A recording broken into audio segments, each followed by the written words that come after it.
how we can change home page یعنی مطلب مونږ چې انټرنیټ ایکسپلور کله اوپن کوو همیش لپاره که کوم پیج مونږ پکې ورکړی وي څنګه کوي هغه پیج مونږ ته اوپن کوي یا غواړه چې هغه پیج اوپن کوي اوپن کېدل څخه وروسته مثال تاسو غواړئ هغه پیج څنګه ورته چینج کړئ مثال هغه پیج تاسو خوښ نه وي څنګه ورته تاسو خپل چوایس باندې څنګه کوئ مختلف پیجز تاسو ورته ورکولی شئ مختلف سایټ تاسو ورته ورکولی شئ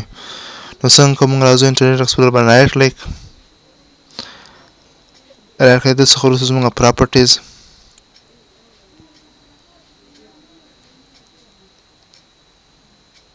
پوه شو که نه یعنې مونږ څنګه کولی شو هغه هوم پیج مونږ ورته چینج کړو مثلا هغه موجود هغه مونږ څنګه کوو نو ګورو دلته لیکلي you can change which page to use for your home page مثال ډول څه دا زه نه خوښم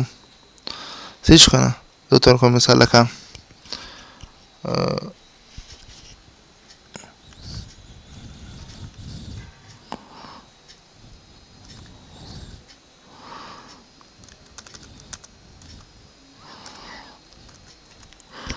صحیح شو که نه یعنې همیش لپاره کله چې دا سایټ زه اوپن کوم نو څنګه وشي ما ته ګوګل اوپن کوي پکې راځه مونږ څنګه کوو اپلای اوکې کوو ته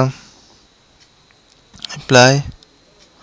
بیا څنګه کوو ته اوکې کوو نو کله چې تاسو پیج اوپن کوئ پیج اوپن کېدو کله چې اوپن کوئ څنګه وشي هغه مخکې کوم تاسو هغه ورکړی ته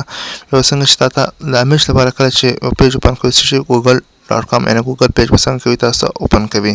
نو تاسو مثال دا پیج باندې کلیک کوئ چې کله کلیک کېدو څخه وروسته تاسو ته ګوګل پیج اوپن کوي صحیح شو دا څنګه مونږ کولی شو په ایډرس بار کې مونږ څنګه شو پیج مونږ چینج کړو یو خبره یاد ساتئ کله چې ورکوئ ته www مطلب څه ده www مطلب چې د ورلډ واید ویب مطلب ده که نه صحیح شو ورلډ واید ویب صحیح شو